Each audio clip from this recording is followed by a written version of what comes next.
You've seen the symbol: 2 knights, 1 horse, the cross of blood red, whispers of treasure, power, and betrayal. They were warrior monks sworn to poverty, and yet they became richer than kings. But some say they worshipped something else entirely.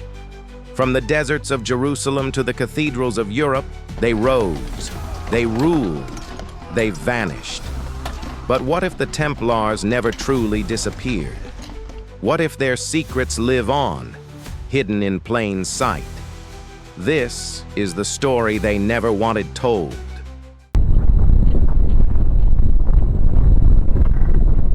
Welcome to Historical Channel, uncovering untold stories, hidden facts, and the strangest chapters of history.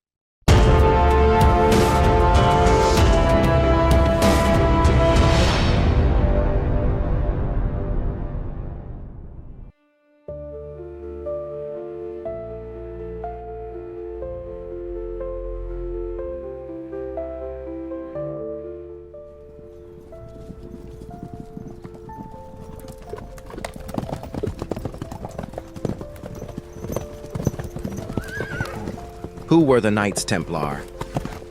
To understand the answer, we have to go back, not just to a time of faith, but to a time of fear.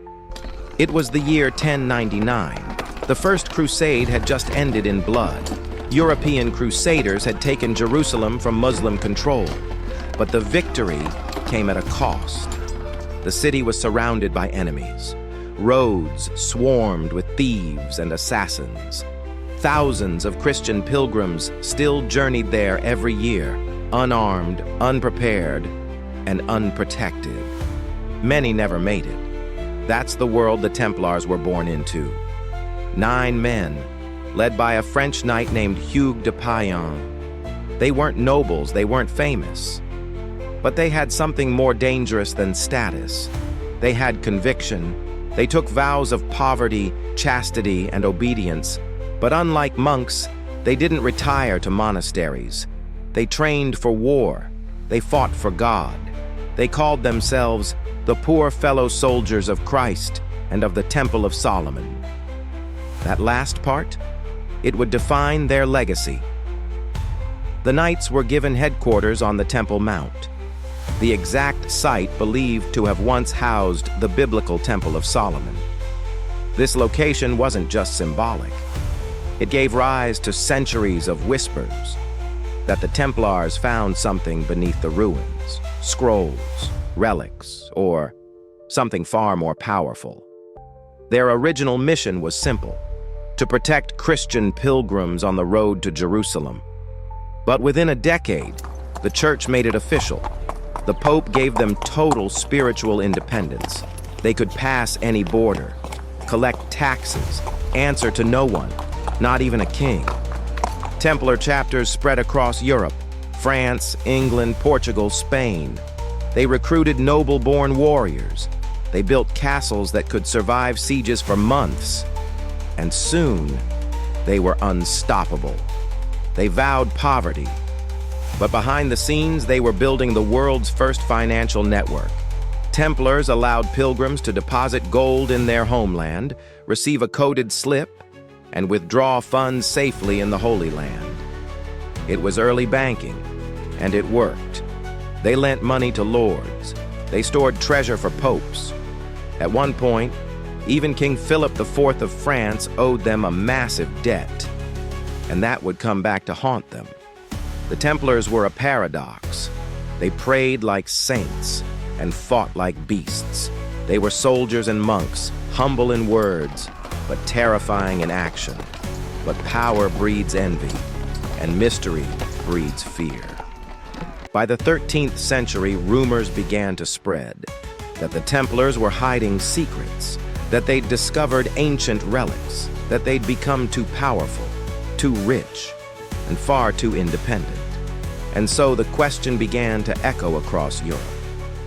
What were the Templars really hiding?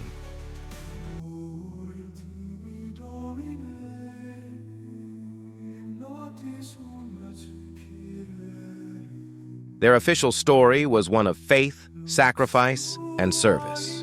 But behind the clean armor and holy crosses, whispers began to grow. Whispers of forbidden knowledge, of ancient relics, of secrets not meant for human hands. Legend says the Templars found the Holy Grail, the sacred cup said to hold the blood of Christ, the chalice from the Last Supper, a relic of eternal life. Some claim they unearthed it beneath the ruins of Solomon's temple. Others say it was smuggled to Europe, hidden in plain sight, encoded in churches, chapels, cathedrals. It inspired books, films, cults. But ask yourself, why would this myth survive for 900 years if there wasn't something to it? Another tale, more ancient, more terrifying, that the Templars found the Ark of the Covenant. Yes, that Ark, said to hold the original stone tablets of Moses, said to burn armies from the inside. Some believe the Ark was hidden away in Africa, that the Templars carried it out of Jerusalem and passed it into the hands of the Coptic Church in Ethiopia. A theory, but one with very real trails. Are these just stories, or a global scavenger hunt buried under centuries of war and silence? When the Templars were arrested, tortured, and interrogated, one name kept appearing in their confessions: Baphomet, a mysterious idol, a pagan god, a demon, a code. Some said it was a severed head they worshipped, others that it was a symbol of divine knowledge, beyond Christian dogma. Centuries later, occultists like Eliphas Levi turned Baphomet into a satanic icon. But in 1307, it was just a name on a dying man's lips. Were the Templars really heretics? Or were these confessions planted, twisted under torture to justify the king's greed?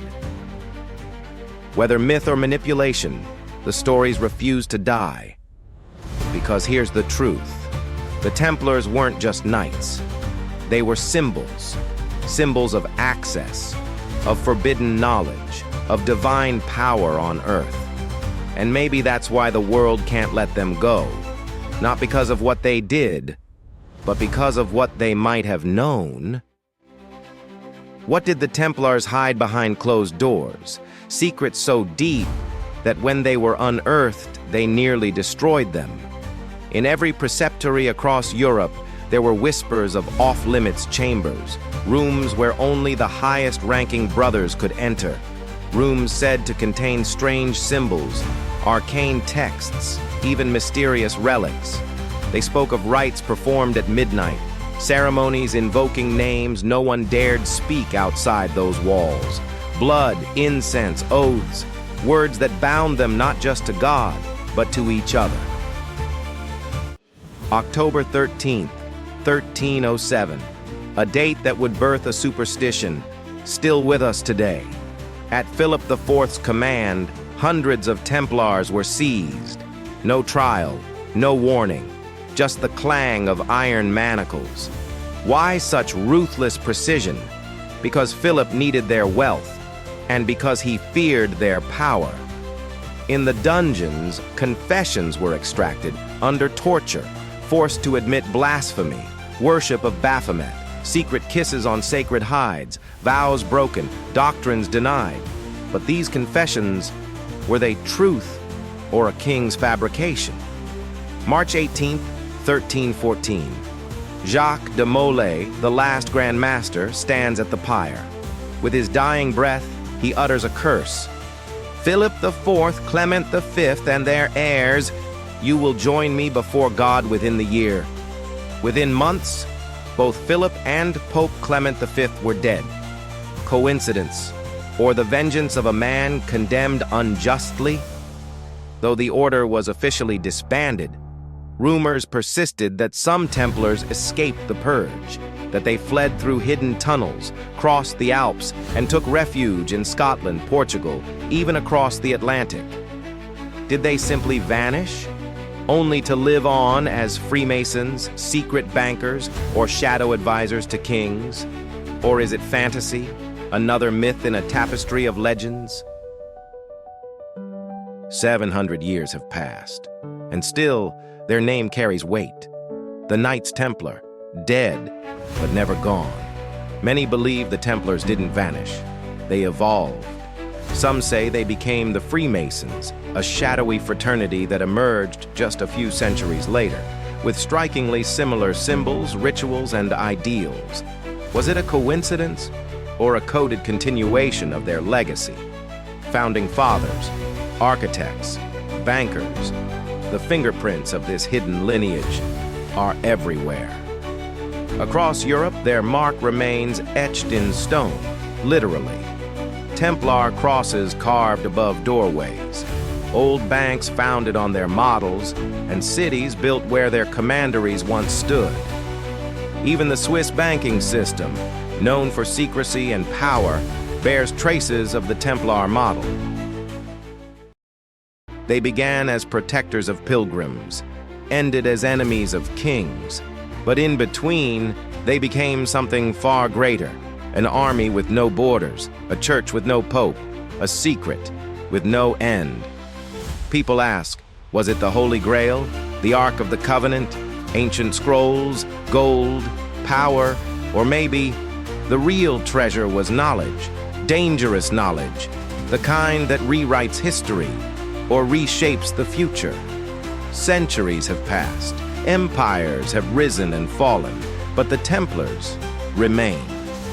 Not because of what they did, but because of what they might have known. And because deep down, we know there's more to the story. What if their secrets were real? What if the Grail is not a cup, but a bloodline? What if the Ark was power, the kind that governments still chase? What if the truth they uncovered was so explosive? They had to be erased to protect the world from it. They buried their secrets deep, but not deep enough.